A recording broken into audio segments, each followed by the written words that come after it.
Então, a nossa aula de matemática, páginas 81 até 86 e depois 88 e 89. Não esquece, gente, de corrigir com bastante atenção. Então, o dinheiro brasileiro, né? Nós vamos falar sobre o dinheiro brasileiro, troco e desconto. Então, aqui primeiro nós vamos pensar sobre algumas situações, né?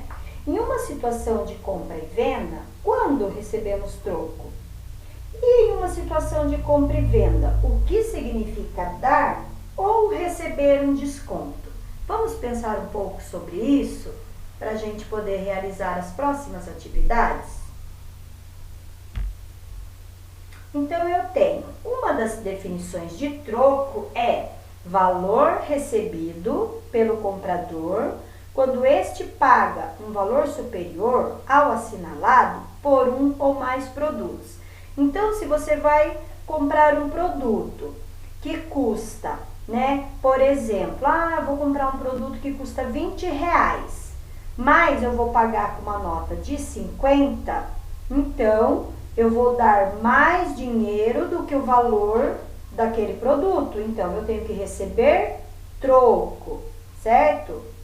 Uma das definições de desconto é ato de descontar, abatimento, dedução, diminuição. Então, é quando eu vou comprar um produto e às vezes o estabelecimento, o supermercado, a loja está dando um desconto no valor daquele produto. Então, o produto custa R$20, eu vou dar R$5 de desconto. Então, em vez de pagar 20, eu vou pagar menos R$5, eu vou pagar 15.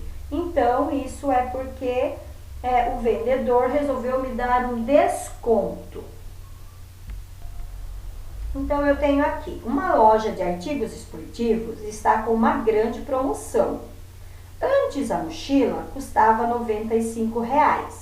Agora o preço diminuiu e ela custa R$78. O desconto foi de R$17.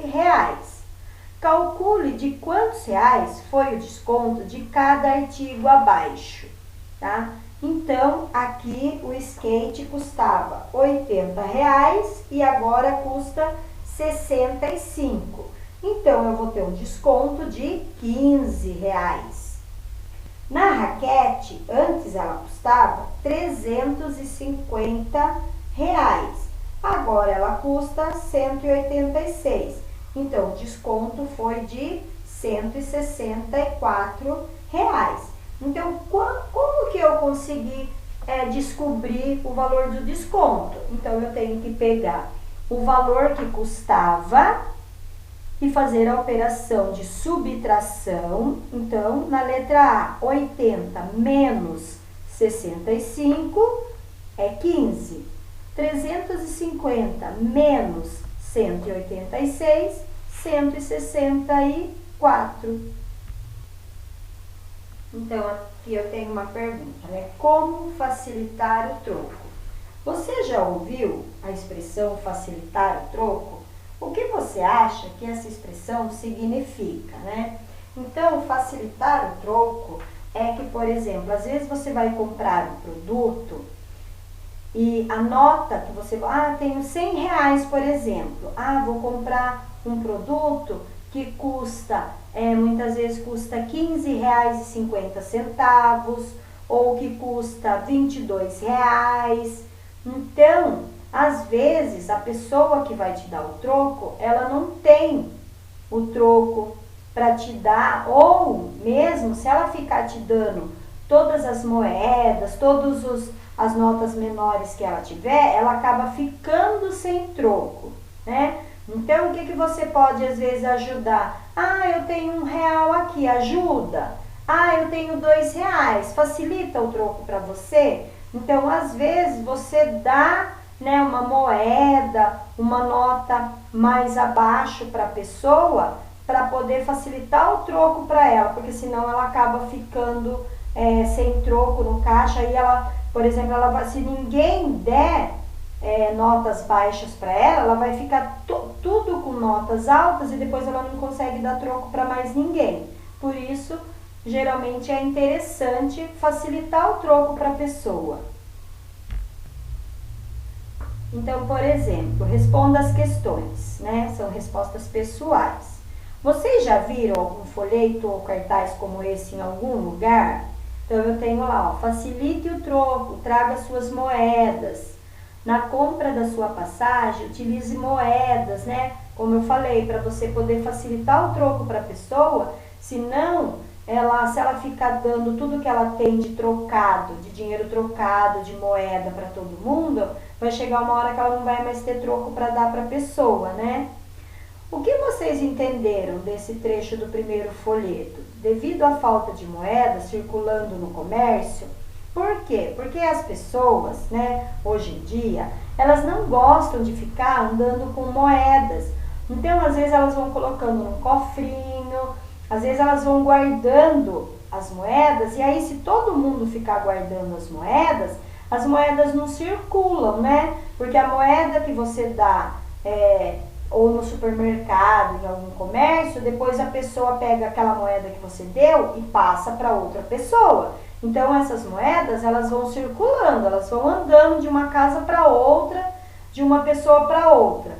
Mas se todo mundo começar a guardar as moedas e não levar as moedas, né, para o supermercado, para os lugares, acaba faltando. O que vocês entenderam desse trecho do segundo folheto? Traga suas moedas para circular.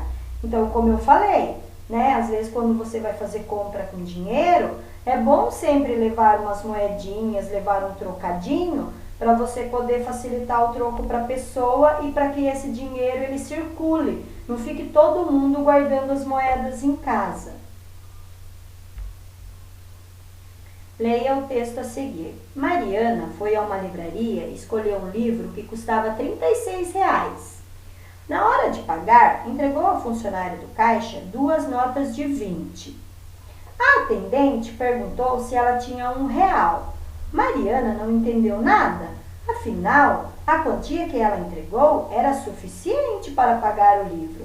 De qualquer forma, Mariana deu uma moeda de R$1 e recebeu uma cédula de R$5 de troco. O troco estava certo? Então pense um pouquinho. O que você acha? Você acha que o troco estava certo? Então, vamos entender o que aconteceu no momento de Mariana pagar o livro. Eu não tinha moedas ou cédula para dar de troco. Então, a vendedora tinha que voltar para Mariana R$4. Só que ela não tinha R$4, né? Porque se o livro era 36 e a Mariana deu 40, tinha que dar de troco R$4, certo? Só que se a Mariana deu R$40 e deu mais R$1, então R$41 menos 36, R$5. E R$5, uma nota de R$5, a moça do caixa tinha para dar de troco para Mariana. Então, observe com bastante atenção, né, o esquema, para você poder entender o que é facilitar o troco. Elisa foi à papelaria comprar lápis, canetas e borrachas. Aí, aqui também o caixa pergunta para ela, né? Após o pedido da atendente, Elisa entregou a ela mais 2 moedas de 25 centavos. Observe novamente a cena para responder as perguntas. Você tem 50 centavos? Então, o valor da compra foi R$ 9,50, né? Vamos ver aí, vamos pensar sobre este problema. Após o pedido da atendente, Elisa entregou a ela, então, mais 2 moedas de 25 centavos. Observe novamente a cena. Qual foi o valor da compra? R$ 9,50. Quantos reais em cédulas Elisa deu para pagar os lápis? R$10. Por que a atendente pediu mais 50 centavos para Elisa, né? Então, por quê? Porque provavelmente ela não tinha 50 centavos para dar de troco. podia ter apenas moedas de R$1. Assim como Elisa deu 50 centavos, a atendente devolveu R$1 de troco. Quantos reais Elisa recebeu de troco, então? R$1, certo? Então, entenderam? Aqui também a atendente não tinha 50 centavos para devolver de troco para Elisa. Então, a Elisa deu 50 centavos e ela devolveu R$1. Aí, nesta página, nós vamos ver outras formas de pagamento. Você já ouviu alguém dizer que vai fazer uma compra e pagar à vista ou pagar a prazo? O que você sabe sobre essas duas formas de pagamento em situações do dia a dia? Então, pagar à vista é quando um objeto ou uma compra, custa um determinado valor e eu pago tudo, na hora. Então, um celular custou 1.500, eu vou lá e pago 1.500. Então, isso é pagar à vista. Se eu for pagar a prazo, significa que eu vou parcelar esta compra. Então, eu não vou pagar tudo de uma vez, Eu vou pagar em parcelas. Então, é a prazo. Ou vou pagar depois, não vou pagar na hora, Leia as duas situações a seguir. Pedro comprou à vista uma geladeira e uma batedeira. Juntando o valor dos dois produtos, sua despesa foi de R$1.300. Na hora de pagar, Pedro preencheu o cheque, conferiu o valor e a data e então assinou o cheque. Então, você tem aí, uma imagem, uma foto aí do que é um cheque, Hoje em dia, geralmente as pessoas não usam mais com tanta frequência cheque, não são todas as pessoas que utilizam cheque, As pessoas utilizam mais dinheiro ou cartão de crédito, mas algumas pessoas ainda utilizam essa forma de pagamento. Então, observe aí como é, Então, é uma folhinha de papel, geralmente ela vem num bloquinho, com várias folhas. Então, eu preencho o valor, escrevo por extenso a quantia, data e assino. E aí, eu entrego para a pessoa essa folhinha, como forma de pagamento.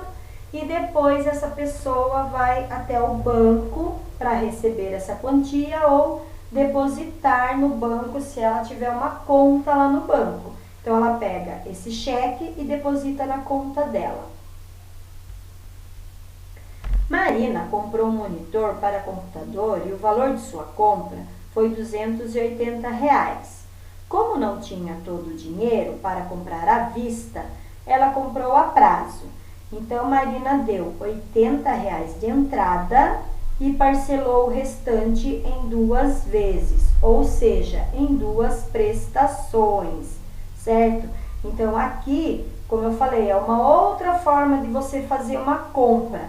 Então, aqui seria a prazo, porque você dá um pouquinho do valor, e o restante você combina para pagar depois, Ou você passa no cartão, ou a loja parcela para você, certo? De alguma forma, o modo com que a loja trabalha, ela vai fazer para você, certo? Então, aí seria o cheque, pagamento à vista, você tem os 2 exemplos. E a Marina comprou no pagamento a prazo, porque ela não pagou tudo de uma vez. Ela parcelou a compra, certo? E aí, nesta compra, era R$280 o monitor. Se a Marina deu R$80 de entrada, ficou faltando R$200 para ela terminar de pagar. Se ela parcelou a compra dela em 2 vezes, isso significa que ela fez em 2 prestações de R$100, certo? Então, no próximo pagamento ela daria 100 e depois no outro pagamento mais R$100. Resolvendo mais problemas. Então, eu tenho aqui alguns probleminhas para resolver. Letícia pratica exercícios físicos com frequência. Ela corre o mesmo trajeto diariamente, de segunda a sexta-feira, totalizando 10.000 metros. Quantos quilômetros Letícia corre por dia? Então, eu coloquei lá para vocês, de segunda a sexta. Então, segunda, terça, quarta, quinta e sexta. Então, são 5 dias que ela corre, de segunda a sexta. Se o total dos 5 dias é 10.000 metros, isso significa que 10.000 dividido por 5 dias vai dar 2.000. Ou seja, né? Quantos quilômetros Letícia corre por dia? Ela corre 2.000 metros por dia. Rivaldo foi ao mercado comprar alguns produtos que estavam faltando em sua casa. O valor das compras foi de R$ 245. Ele deu ao caixa 3 notas de 100. Rivaldo receberá troco? De quanto será o valor? Né? Então, se ele deu 3 notas de 100, ele deu R$ 300. Se o valor da compra foi 245, então eu vou fazer R$ 300 menos 245, ele receberá de troco R$ 55. 4 amigas foram ao cinema. Elas pagaram os ingressos com 4 notas de 20 e receberam R$ 8 de troco. Quanto custou cada ingresso? Então, se elas pagaram com 4 notas de R$ 20, elas pagaram R$ 80. Receberam de troco R$ 8, então o total dos 4 ingressos foi R$ 72. 72 dividido por 4, então cada ingresso custou R$ 18, certo? Preste bastante atenção aí nas operações que nós tivemos que fazer. E como eu já falei para vocês, na hora de um problema, tem que ler muito bem, com bastante atenção o problema, todas as informações que estão no problema, né? Então, eu tenho aí, ó, que eram 4 amigas, que elas pagaram os ingressos com 4 notas de R$ 20, quanto elas receberam de troco. Eu tenho que observar todas as informações que eu tenho para eu poder conseguir resolver o problema, senão eu não consigo resolver, né? Para a festa de aniversário de Paula, a mãe dela comprou 10 caixas de 1 litro de suco de laranja. O suco foi servido para os convidados sempre em jarras de meio litro. Quantas jarras de suco ela pôde servir? Então, 10 caixas de 1 litro de suco. Então, seriam 10 litros de suco. Se ela serviu em jarras de meio litro, então ela serviu 20 jarras de suco. Chance e probabilidade. O sorteio de bolinhas coloridas. Débora e Aline vão fazer um sorteio com bolinhas de mesmo tamanho e cores diferentes. Elas vão colocar as bolinhas em uma sacola de pano. A Aline vai sacudir a sacola para misturar as bolinhas. Depois, Débora vai fechar os olhos e tirar uma bolinha da sacola. Quais são as possíveis cores de bolinha que Débora pode tirar da sacola? Vermelho, amarelo ou azul? Quantas bolinhas de cada cor há na sacola? São 10 bolinhas vermelhas, 6 bolinhas amarelas e 4 bolinhas azuis. No sorteio de uma bolinha, qual é a cor que Débora tem mais chance de tirar? Explique. Então, vermelha, né? Por que mais chance de tirar a vermelha? Porque tem mais bolinhas vermelhas. E qual é a cor que Débora tem menos chance de tirar? Então, azul, porque azul só tem 4 bolinhas. Marque com X as frases verdadeiras. É mais provável que Débora tire uma bolinha vermelha do que uma bolinha amarela. Então, sim, né? Como nós vimos, vermelha tem mais quantidade. É mais provável que Débora tire uma bolinha amarela do que uma bolinha azul? Sim, porque amarelas também tem mais do que azul, ok? E depois aqui eu vou ter falando sobre sistema de numeração decimal. Então, observe na tabela os 5 povos indígenas mais numerosos do Brasil, de acordo com, as pesquisas de 2010 do Censo Demográfico. Então, lá na tabela, em 2010, o povo ticuna tinha 46.045 índios. Guarani Kaiowá tinha 43.401. Caixangue tinha 37.470. Macuxi, 28.912. E o Terena, 28.845. O número 28.912 corresponde à população em 2010 do povo indígena Macuxi. Nesse número, cada algarismo tem um valor diferente, de acordo com a posição que ocupa. Então, escreva o número 28.912 no quadro de ordens. Então, vocês devem lembrar que os números, cada número tem a sua casa.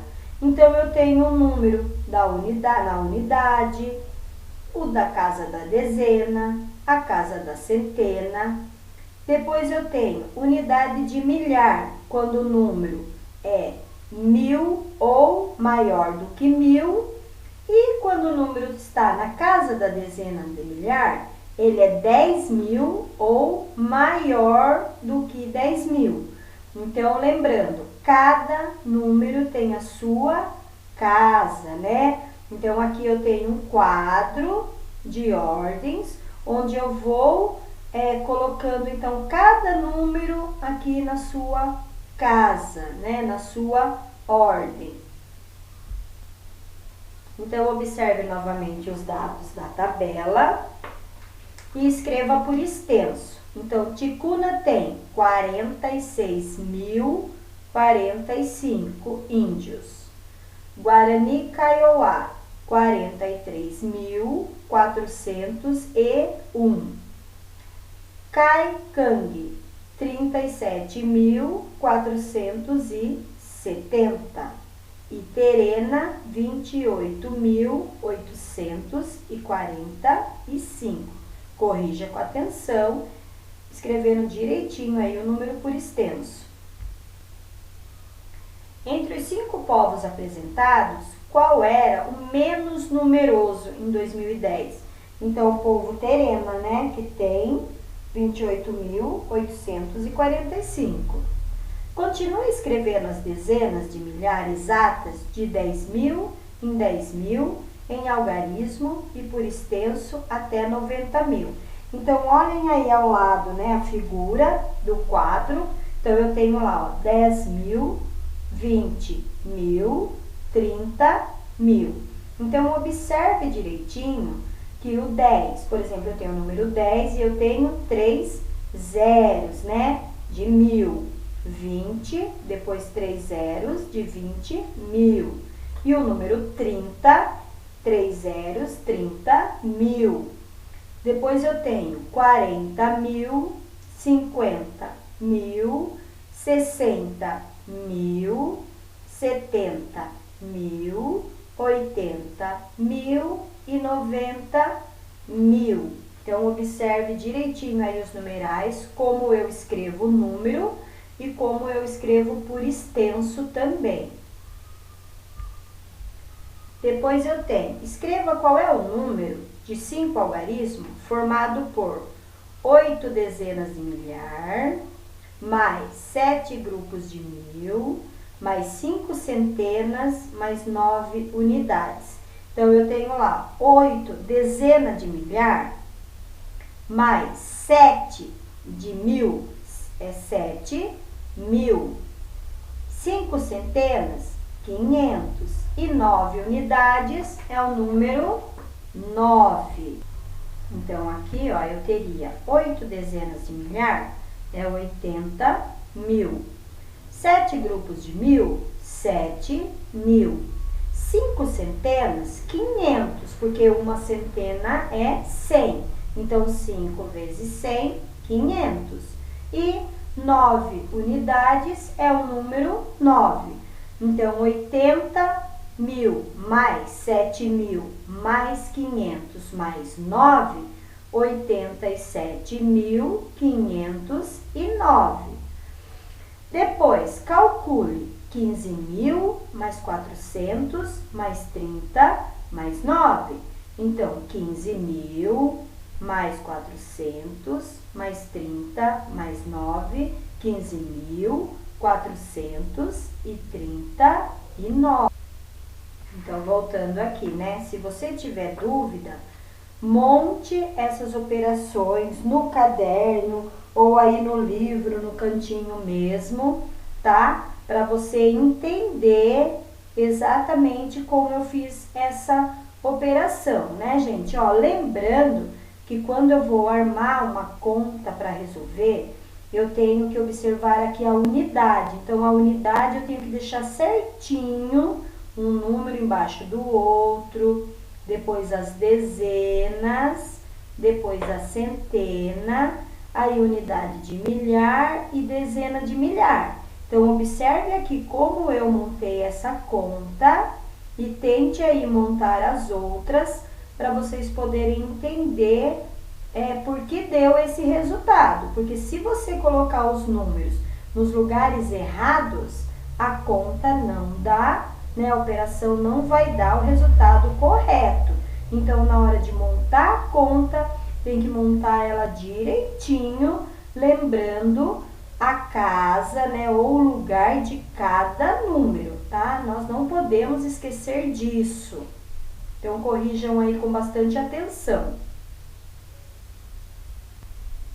Então, como eu falei, observe atentamente essas operações do número 7 e corrijam aí no caderno, montem aí no caderno, no livro, mas com bastante atenção. Boa aula de matemática para vocês!